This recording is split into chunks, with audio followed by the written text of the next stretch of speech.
Hey guys, welcome to the Pink Workshop.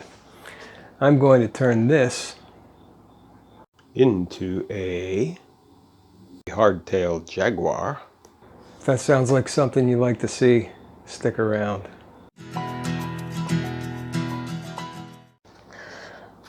Okay, I'm starting with this inexpensive Strat copy body I got on eBay for $30. It's supposed to be made of maple. It's got a nice grain, but it's very light. Doesn't feel like maple.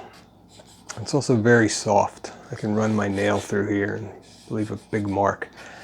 So it's a mystery wood, but it looks nice, and I think it'll work out fine. One of the first things we're going to have to do is make this a hardtail. This tremolo cavity is going to get filled. After that, this horn's going to get trimmed down. This horn's going to get trimmed down. Going to make this thing look a little bit more like a Jaguar. First, I gotta fill that trim.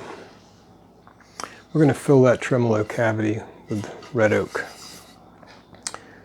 I have some different sizes here I can fit in here.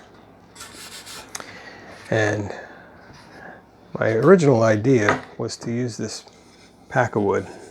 It's not called pack of wood anymore. It's an engineered, it's heat pressed, resin soaked layers of wood. When you sand this down on an angle, it shows all kinds of beautiful grain. It used to be called pack of wood. I've had this for over 20 years. I got boxes of it. So originally planning to use this. I already have a template cut as the top piece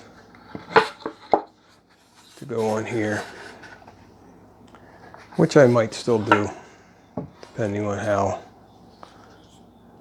the red oak works out.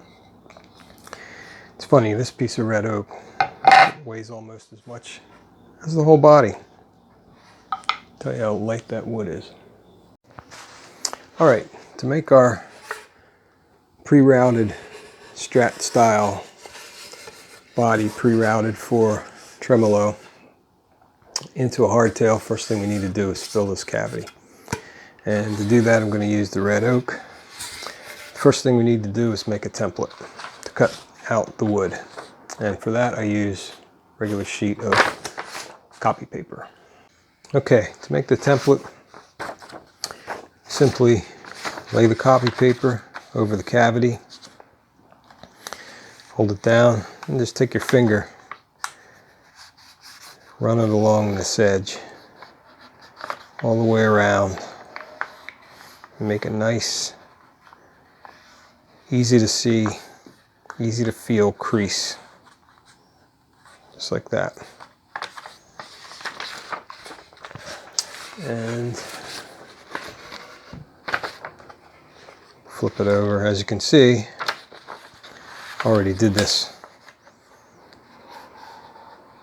for the front part on a previous take where I forgot to hit the record button. So, okay, we'll do that. I think you can see that crease on there. What we're going to do is cut this out.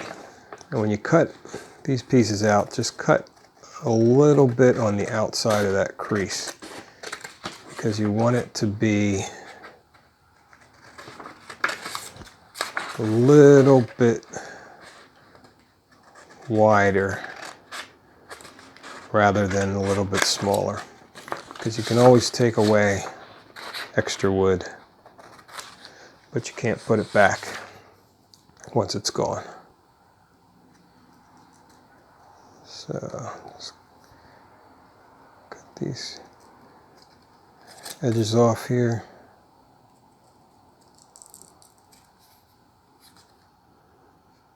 I'm going to do the other one off camera because I don't think you really need to see me. So there we go.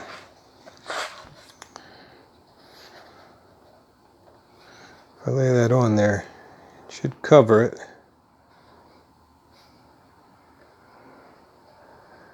And not fall through. So we're good to go. Okay, I'll cut this out and I'll be right back. Okay, got the main template cut out. So that'll be the piece that goes in there.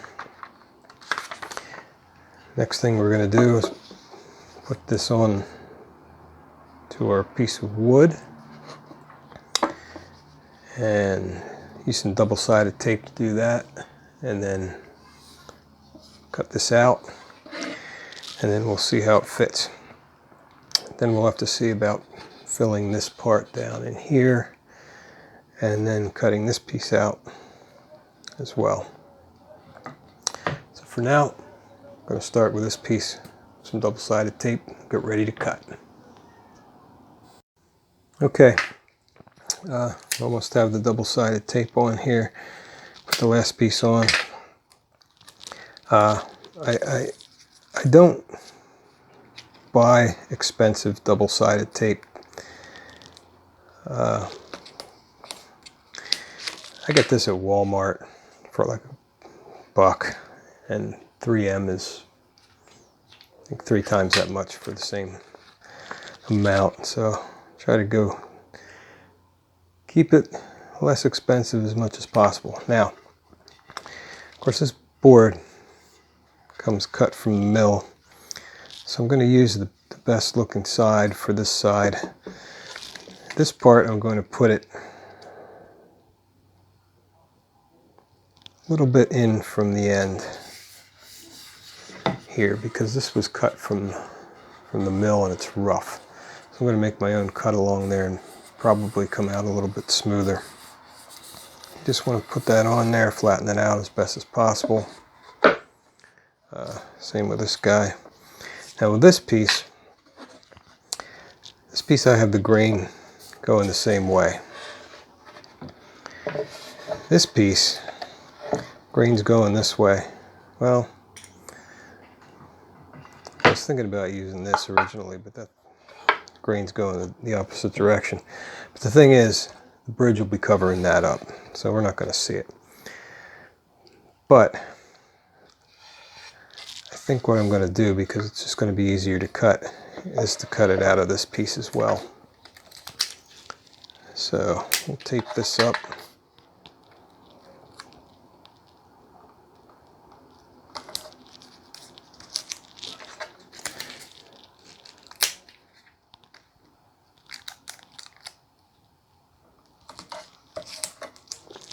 You don't have to cover the whole thing, as long as you get the edges so they're relatively close and they don't peel up too much on you when you're trying to cut. Put a little bit more on this part.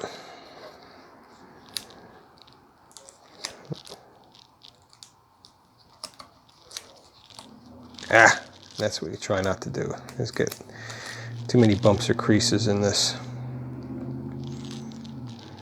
What I'm going to do is put this kind of close here to this piece. So when I make this cut, I only have to make one cut and do a little trimming there. Not perfect, but it's all going to be trimmed down anyway. So the next step is to get cutting. Okay, for the cutting, I have to go 2 directions here. I have a jigsaw, and I have a coping saw, and I have a scroll saw. But I'm going to use my my Japanese pull saw to do this, because it has both cross cut and rip teeth on for going both directions. Rip teeth for going this way, cross cut for going across the grain. So since I have to cut both directions, I'm going to do the cross cut first, make the pieces smaller, and that way they'll be easier to clamp down to the table to make the rest of the cuts.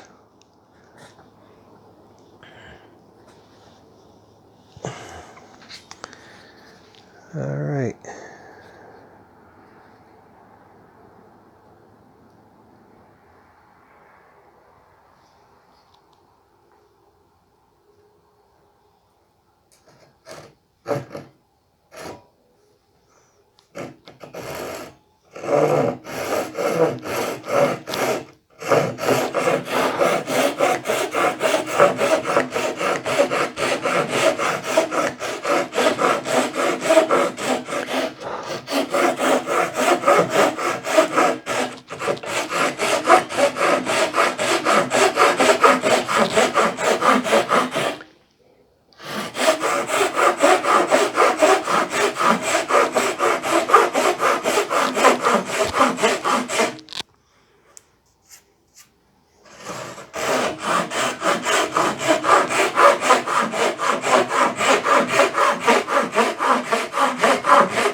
This is called a pull saw because most American saws, when you're cutting, you're pushing.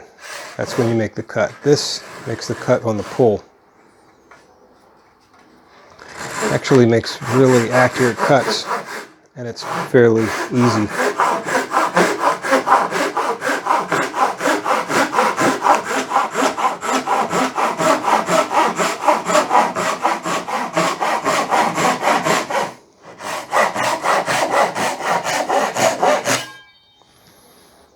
Okay,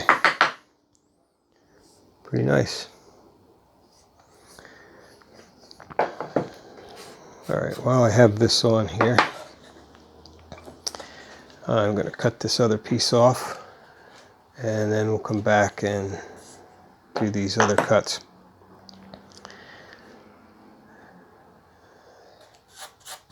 And see where we go from there.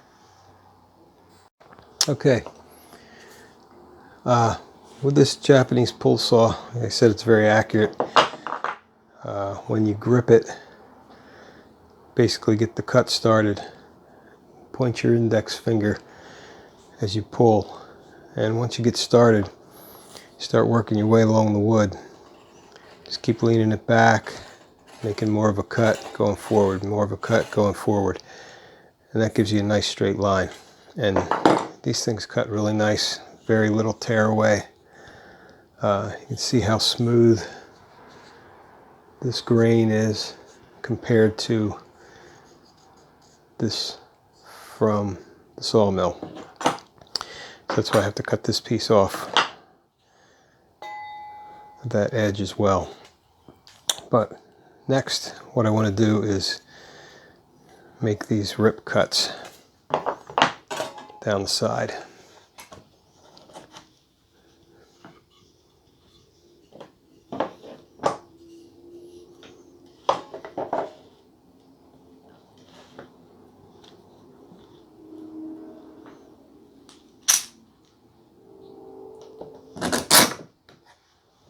This may be a little more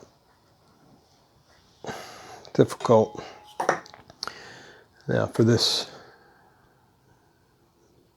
blade was the cross cut for going this way. This is the rip cut with the bigger teeth. It's for ripping the wood going long ways. Same thing, get it started. That's actually the hardest part. Sometimes it's easier to start it with the cross cut.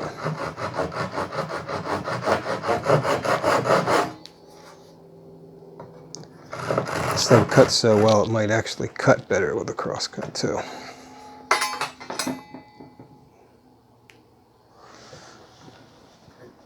Tighten that clamp up a little bit.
All right.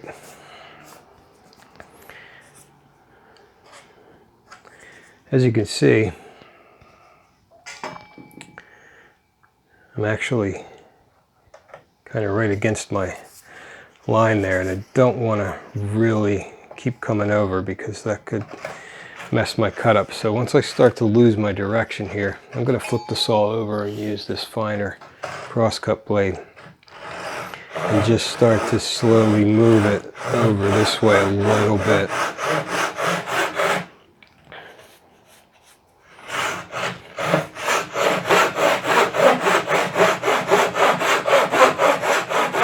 Actually cuts just as well with this blade.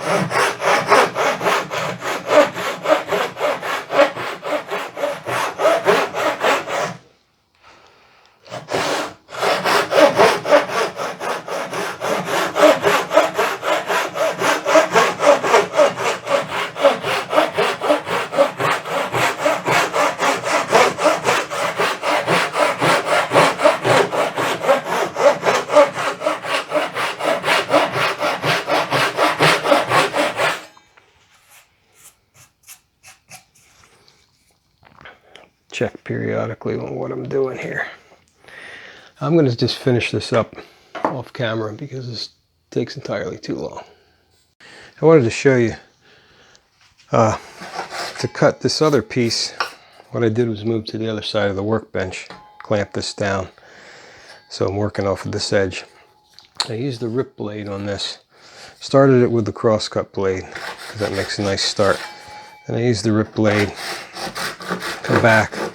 I come back to about where I'm gonna start making a little mark in the paper. But you're cutting on an angle like this. You need to cut and bring the saw straight up and down. That's the nice thing about these. You can re-grab the handle, cut right up to where you need to.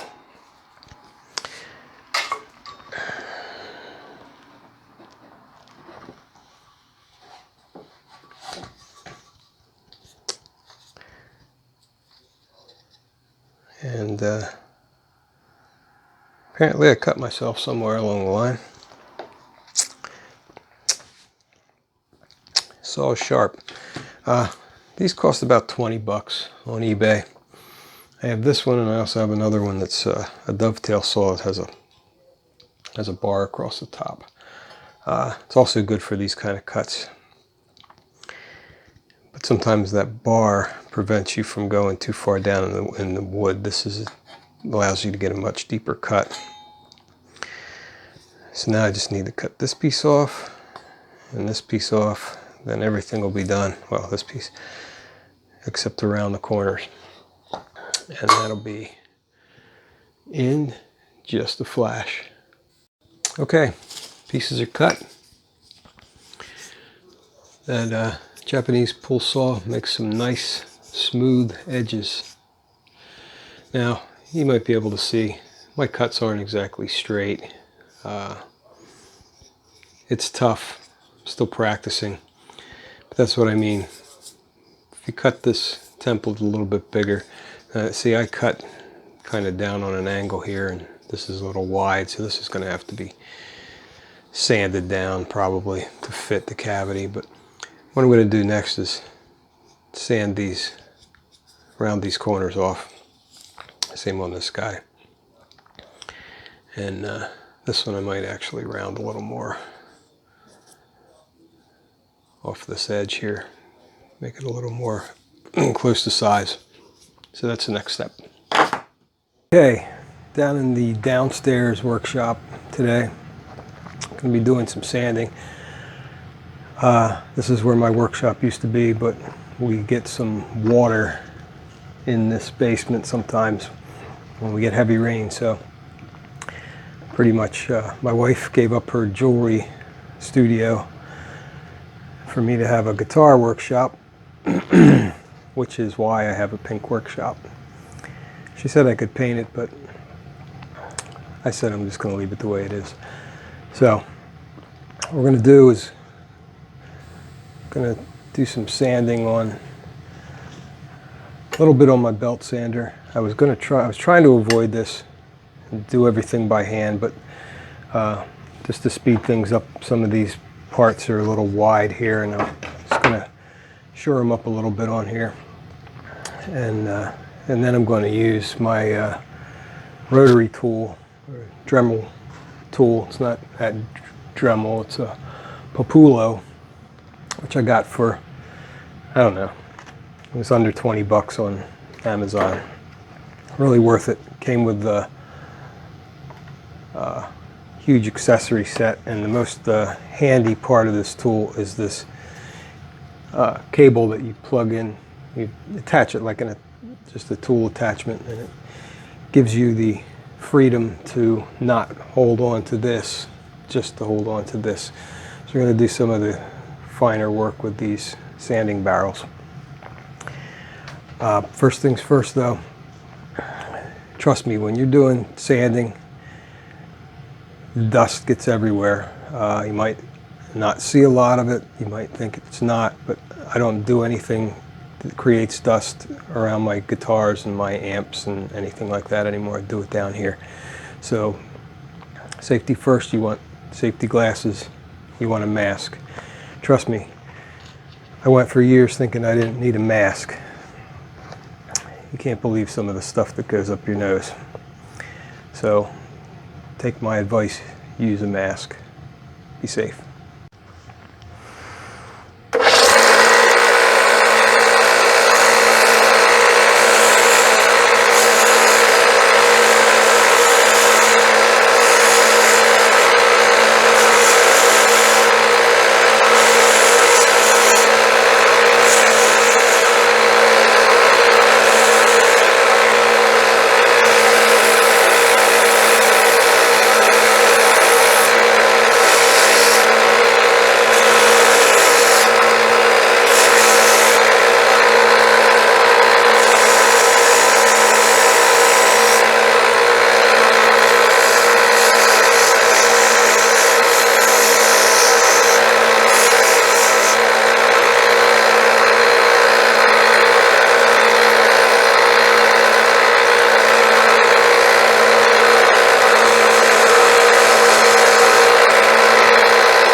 Okay, one of the things I forgot to do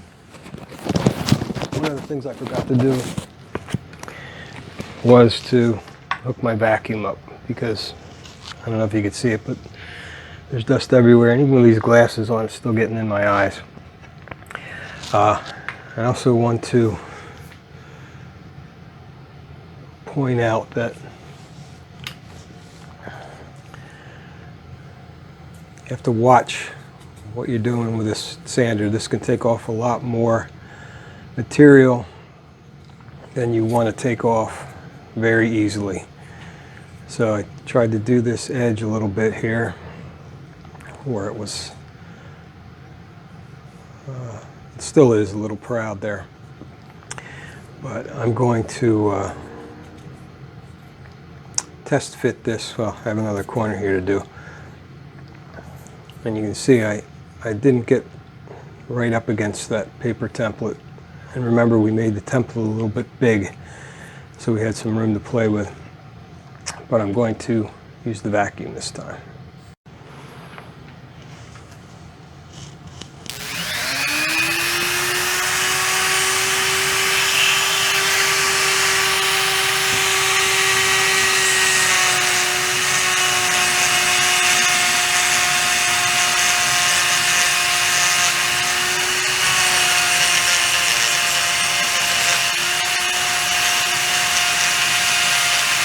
All right, one eternity later, finally.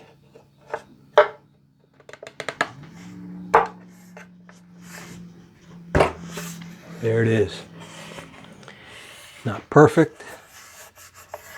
Gaps here and there. That's okay. We'll worry about that later. And it is about 1/8 of an inch high all the way around, which we'll also worry about later. But got it. So I can pop it in and out, and it fits snugly. These gaps I'm not really worried about. There are ways to fix those. Shims, wood filler, glue. I just have this demon to do now. But that, I think, is going to be a project for tomorrow. Finally, the front piece is finished. And she'll go right in there like that. Grain even sort of kind of matches. I went a little too far with this, so it kind of drops through there, but this whole cavity will be filled. So when we do put this in to glue it in for the final fit, it will sit flush. Now, I'm going to glue this guy in here. Now, you remember we have some gaps here. How I'm going to take care of that is when I cut this red oak, when I cut different types of wood for whatever reason, whatever clean sawdust I get on my table, I save. So I dumped some of that out here, and I saw this trick done by Paul Sellers on his YouTube channel. What we do is glue this in here, and then while there's glue in there, take the sawdust and jam that sawdust in there, and what it does is turn into, in essence, it turns into wood filler, which is basically what wood filler is, sawdust and glue. So use Titebond. I use Titebond original. This stuff is fantastic. It's legendary because the bond that the glue makes is usually stronger than the wood. So this will all be filled in, sawdust in there. Then when it's dry, I can sand it off. So that's the next step. All right, let's get some glue on this guy.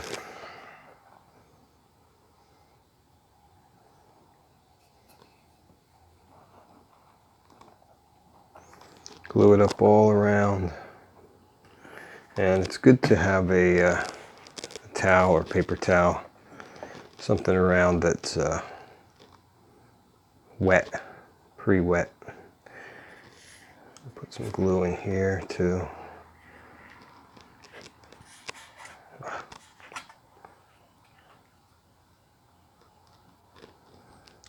Just get this spread all over all the edges here.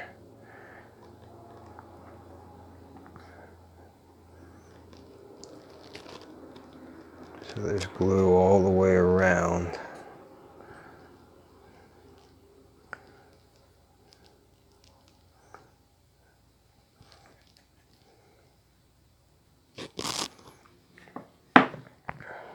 And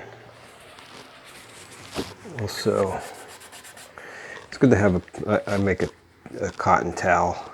It's better to use cotton. Make sure it's not a polyester shirt, because the water won't soak into it, and that just makes a mess. So I'm going to put some glue in here and along the edges, making a big mess here. Big mess. Oh my god. Spread this in here, get it along the edges.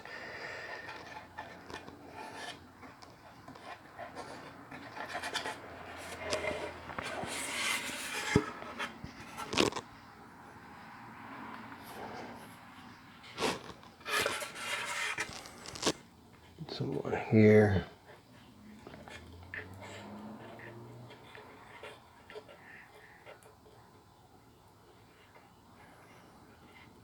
And make sure you can always wipe off the excess, so it's not a bad idea to put on a little more than you need. I really, honestly, generally not this sloppy, but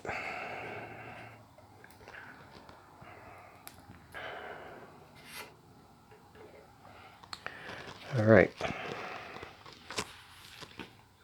So see, having that wet towel, and a towel is better than a paper towel, because paper towels just kind of disintegrate on you after a while.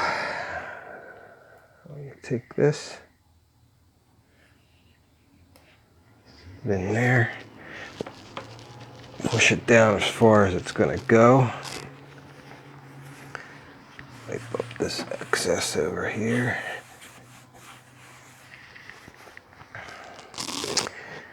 Now, I'm going to also add some glue in here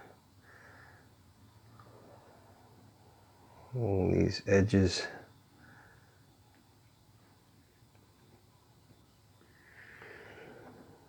You'll see why in a minute.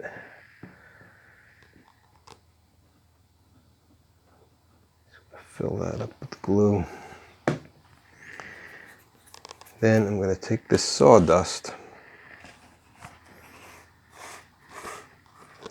jam it in there.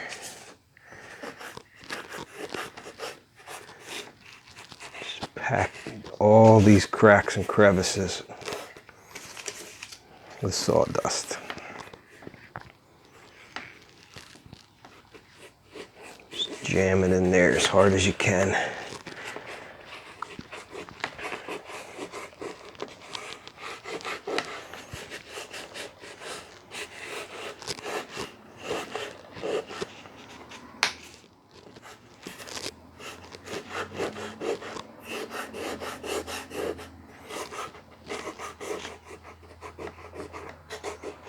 Get all those cracks filled best you can.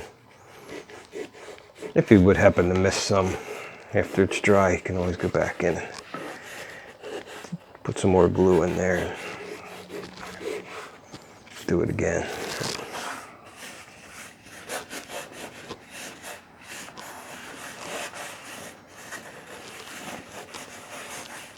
Alright, generally once I do this once, then I don't keep this sawdust again.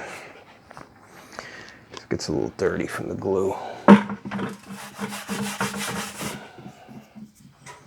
There you have it.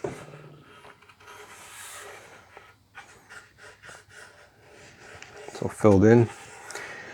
Now, when we come back to sand this down, it'll just sand down all nice and even. Actually, this part here, I'm going to do a little bit more along this front edge, because actually maybe I'll do some more along the back edge too. A little more glue.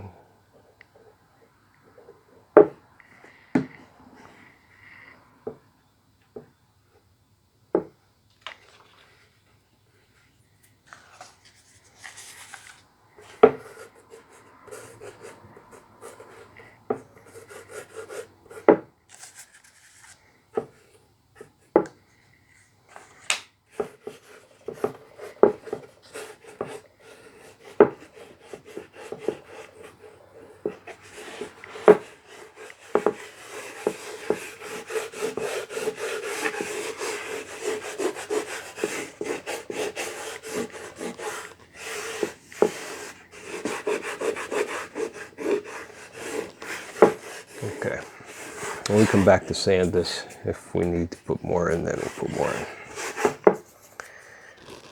But that's all there is to it. Now,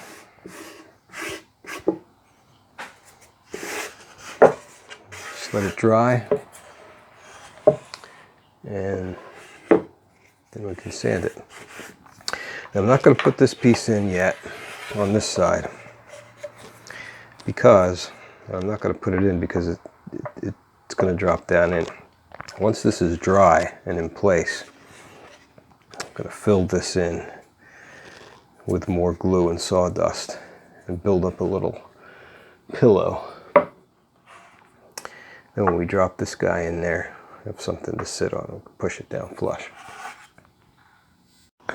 So today we put this guy in. The front piece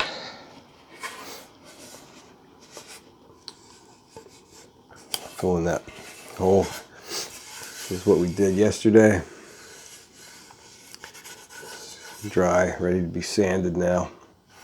See, all that sawdust and glue turned into a nice hard wood filler. Please excuse my sniffling and gravelly voice, because I was hit with a heck of a instantaneous head and chest cold. Big fun. So let's get this little guy put in. I'm going to fill that cavity with glue, sawdust, like we did the other side. Make a nice cushion for that. Sit it down in there flush.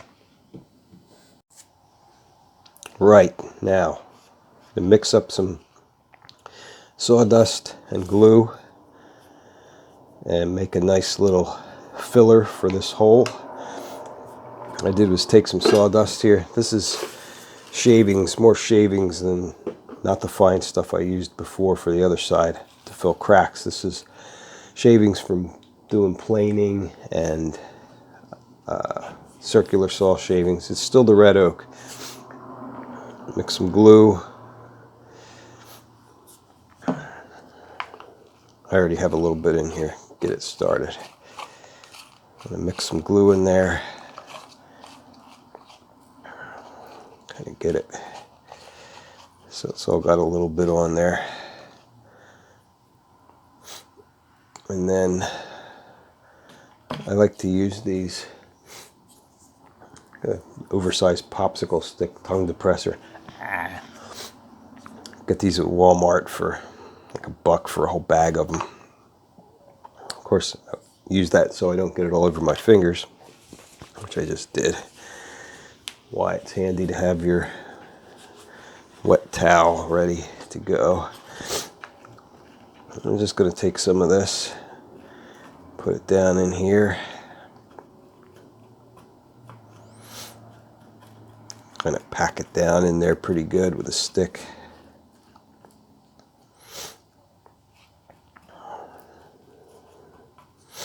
I don't know exactly how much of this I'm going to need, so put some in, do a little test fit.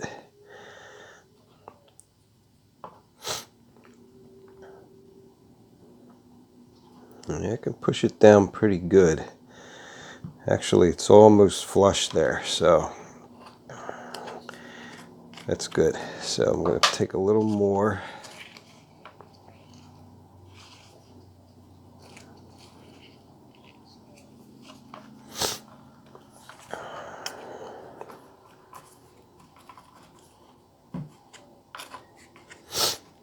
Tamp it down good.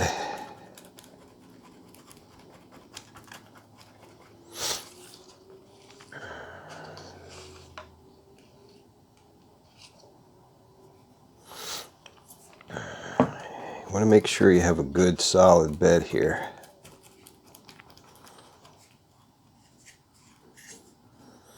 But I don't want it to put too much in because I don't want it to not sit flush. So let's see how we're looking now.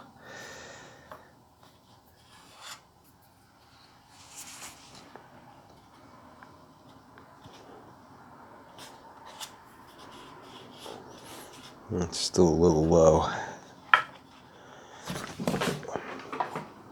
Sorry about that. Just a tad bit low. That's why I didn't want to push this down too far, because if I get this stuck in there, then I won't be able to get it out. Which is looking to be the case. What am I looking for here? Need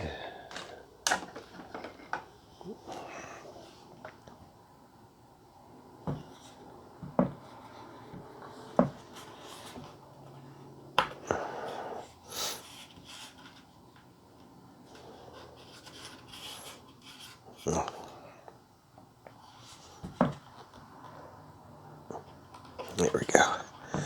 Almost a recipe for disaster there. I want to have enough in here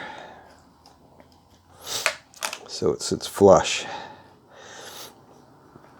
And it was actually down a little too far. So I'm going to put more in, because I can always push down harder on it and clamp it if I need to.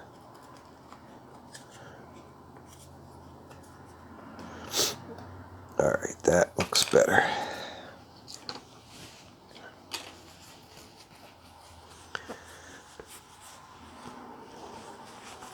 Alright, let's try this again. There we go. Now there's enough in there that I have to put some pressure on this as I push it down to get it to go flush. Yeah, that's good. So even it's a little bit, you can see my nails catching on there. This side, my nails catching just a tad. So I want it down to where I can just catch my nail on that part. Not too high, because the less it sticks up, the less sanding we have to do. I don't like sanding too much. Wipe off the excess. Another little push here. That's pretty good. It's almost completely flush. A little bit of a lip there to sand down. This side's actually flush. So, let's go back to this sawdust. Fine stuff. And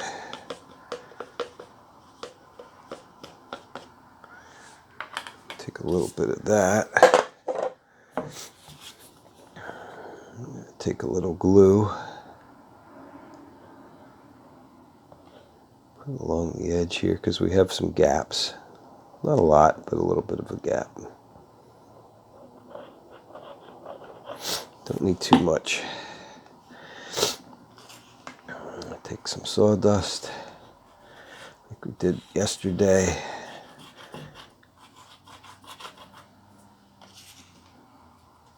Especially on this side where there's a gap. Push that down in there.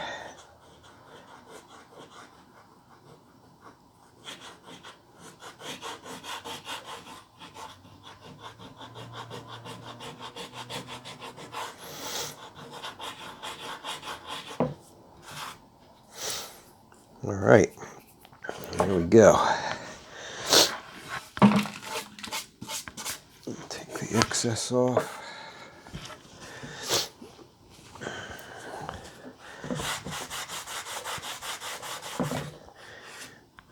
And there we go. That's actually completely flush right here. And this is just up just a little bit, which we can sand that down.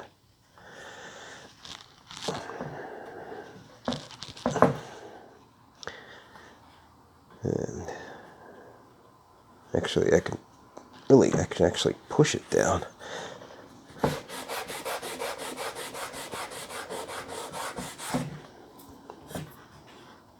Where it's almost completely flush. This side's good. This side's a little high. And there we go. It is in there. So now we have no cavity there, no cavity here. We do have some sanding to do because this is up.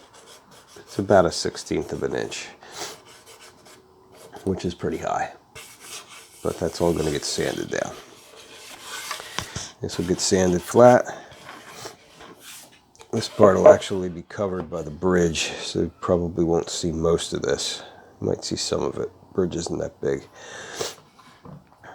But here you go.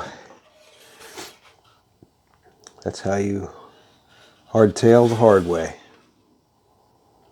Now, I know some guys, and I've done it, make a hardtail out of your Strat by just blocking the tremolo.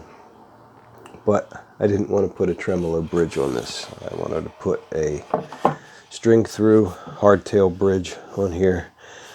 So once this is all dried, sanded, I'll get the bridge lined up. I'm going to be drilling 6 holes through this. This way I have a nice solid block to drill through, put the ferrules in. It's going to be sweet. So I'm going to let this dry, and then next step, sand it down, and then we move on to the fun stuff. We're going to make this look a little bit more like a Jaguar. So we're just going to have to stay tuned. Now that we're done with the gluing, everything's dried, we need to get these areas smooth. I'm using this small Japanese block plane to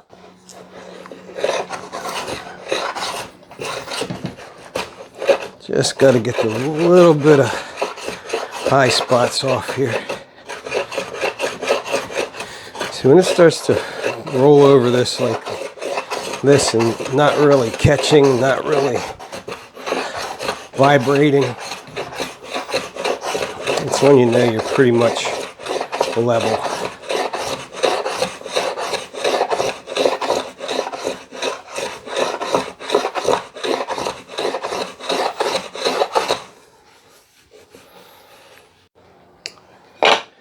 All right, this side, very little of this planing needs to be done.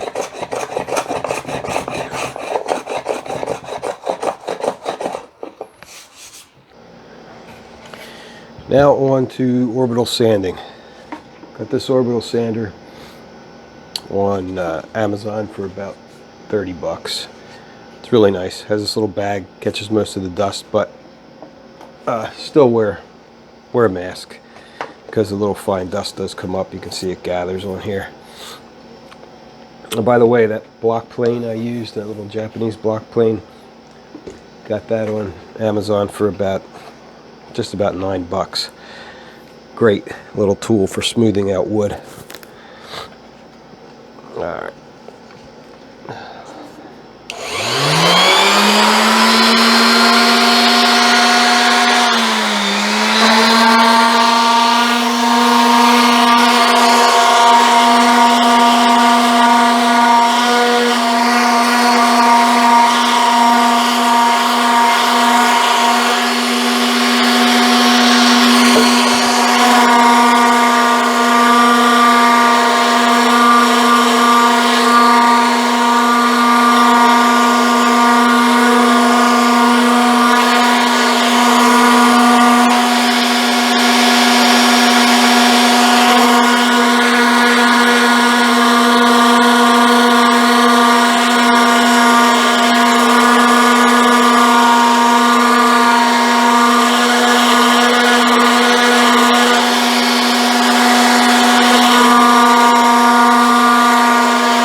Okay, went with a 80 or a 180 grit on this. I didn't see the need to go any lower because this was really pretty smooth to begin with. Mostly was trying to take off where I put that sawdust and glue filler in. You can see there's still a little bit here, a little bit here, a little bit here, but I also have some gaps here that didn't get filled. So I'm going to take regular Min-Wax wood filler that I have and go over those, fill those in, and then this is going to get finish sanded again before we put the finish on the whole thing. But before we do that, this has a little gap too. All in all though, turned out pretty smooth. This is probably going to be mostly covered with the bridge anyway, but I need this piece to be good because we're drilling through here. Put the string ferrules in, and we got a nice level, even surface. You probably can't pick it up too much on the camera, but it really turned out pretty nice to get these little pieces filled in here. Also have to fill this hole Don't even know why that's there, but I have a 3/8 inch dowel I'm going to put in there. Then, coming up in the next video, we're going to take these horns down a bit and make this Stratocaster body look a little more like a Jaguar. So, stay tuned. Thanks for watching. See you next time.